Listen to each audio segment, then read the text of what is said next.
Kada želimo ranije da beremo plodove povrća, biramo sadnju u zaštićenom prostoru, stakleniku ili plasteniku.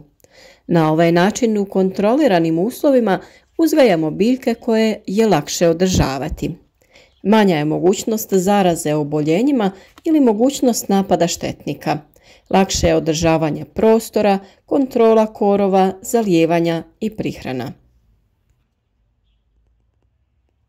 U današnjem videu, s obzirom da je vrijeme za te poslove, pokazati ćemo naš način sadnje paprike koji se na jednak način može primijeniti u plasteniku ili na otvorenom polju, ali u različito vrijeme. A vi, kako bi pratili sve naše savjete vezano za uzgoj biljaka od sjemena do ploda, za njihovu zaštitu i prihranjivanje, zapratite naš kanal i uvjerite se u kvalitetu savjeta koje nudimo. Klikom na znak zvonca osigurajte sebi i redovne obavijesti o svakom novom videu, a napominjem da je praćenje kanala besplatno.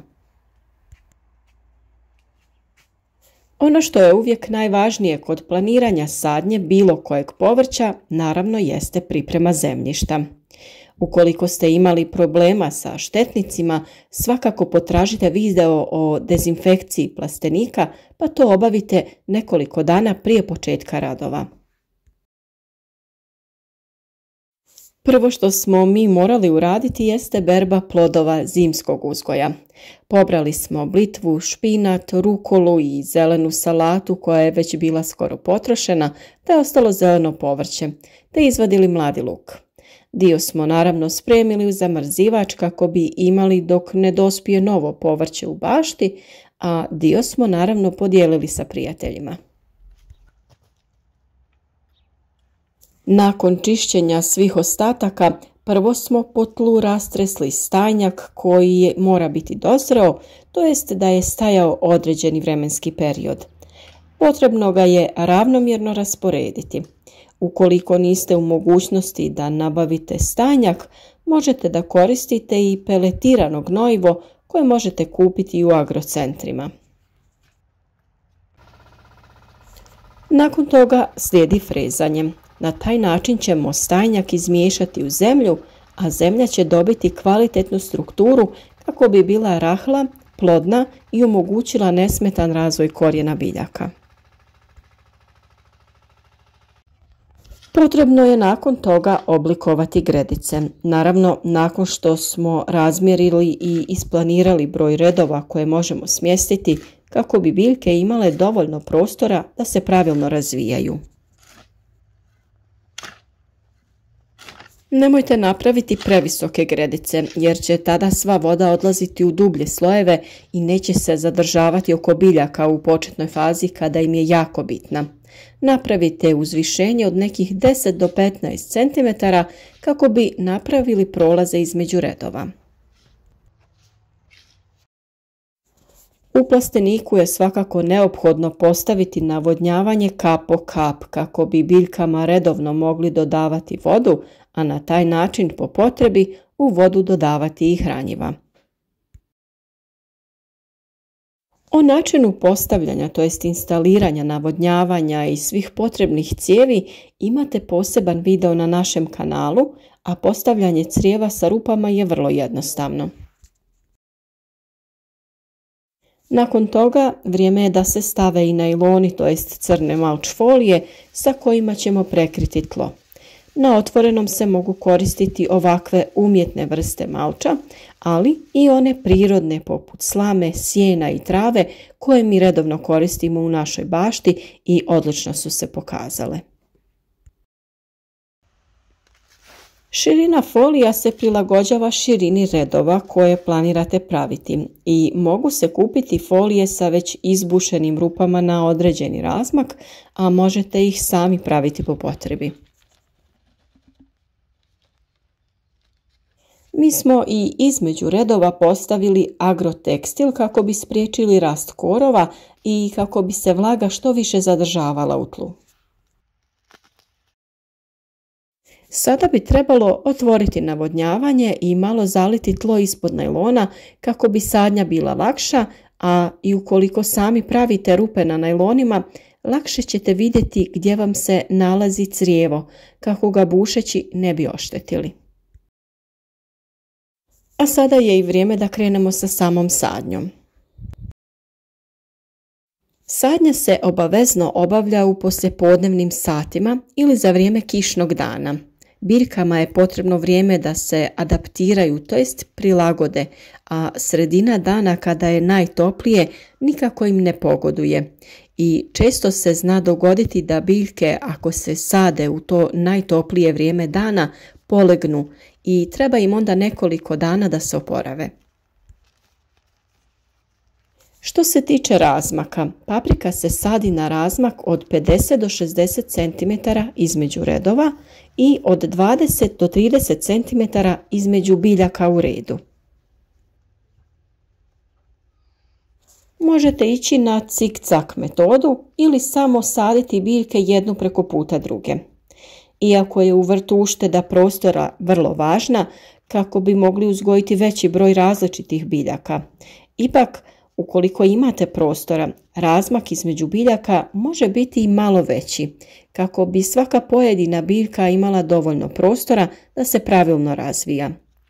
Zato je vrlo važan i kvalitetan protok zraka, jer će biljke tada biti zdravije i manje podložne razvoju bolesti. Što se tiče dubine sadnje, paprike se ne sadi duboko, nego na istu dubinu na kojoj je ona bila u posudi u kojoj je uzgajana. Napravite malo udubljenje u tlu i stavite sadnicu, te oko nje stavite malo zemlje i lagano ju pritisnete prstima kako bi se ona učvrstila u tlu. Pored toga potrebno je obratiti pažnju na sprječavanje gljivičnih oboljenja na koje je paprika nakon sadnje vrlo osjetljiva. Gljivična oboljenja najčešće se pojavljuju prilikom pikiranja ili presađivanja, pa je potrebno nakon sadnje odraditi tretman fungicidom. Nakon presađivanja biljku je potrebno obilno zaliti, a pri prvom zalijevanju možemo koristiti sredstvo pod nazivom Previcure Energy.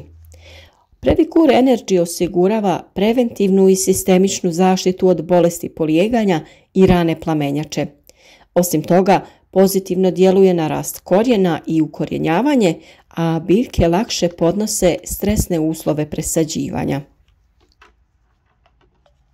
Protiv bolesti polijeganja zalijevamo biljke i zemlju oko biljke. Na 10 litara vode dodajemo 10 ml ovog sredstva. Prilikom zalijevanja voditi računa da je zemlja oko biljke već umjereno vlažna, nikako suha ili previše vlažna. Po presadnici je potrebno utrošiti otprilike 200 ml otopine za zalijevanje. Previcure Energy se također može folijarno koristiti protiv plamenjače paprike i salate. Jednostavan je i siguran za primjenu te osigurava zaštitu od svih najvažnijih bolesti mladog rasada. Nakon ovog prvog obilnog zalijevanja, narednih 5 dana ne bi trebalo vršiti zalijevanje biljaka kako bi se one što bolje ukorijenile. Ukoliko bi imale neprestan izvor vlage, one ne bi imale potrebu za razvijanjem korijena, a ovako će korijen da se širi u tlu u potrazi za vlagom. Naravno, biljke zalijte ranije ukoliko se vremenske prilike pokažu takve da se tlo isuši i da je biljci potrebna voda. Paprika je povrće koje zahtjeva redovito zalijevanje, pa na to treba obratiti pažnju. Ako želimo ostvariti veće prinose i imati krupnije i sočnije plodove, biljkama trebamo obezbijediti redovito vodu tokom razvoja. Paprici je potrebna pojačana gnojidba prije sadnje, jer iz tla izvlači velike količine kalija, fosfora i dušika. Velika količina tih hranjiva biljkama se osigura u početnoj prihrani tla pri obradi. No da bi se proizvele velike količine paprike, potrebna je prihrana tla vodotopivim hranjivima. Prva prihrana može se odraditi pri sljedećem zalijevanju kada paprika ima veću potrebu za fosforom koji je ključni za razvoj korijena. Tada omjer NPK u ovom hranjivu treba biti 1:2:1. Paprici za uzgoj treba više topline nego što to zahtjeva na primjer paradajz. Na temperaturama ispod 15 stepeni neće se više razvijeti, ali isto tako ne odgovaraju joj ni temperature iznad 36 stepeni.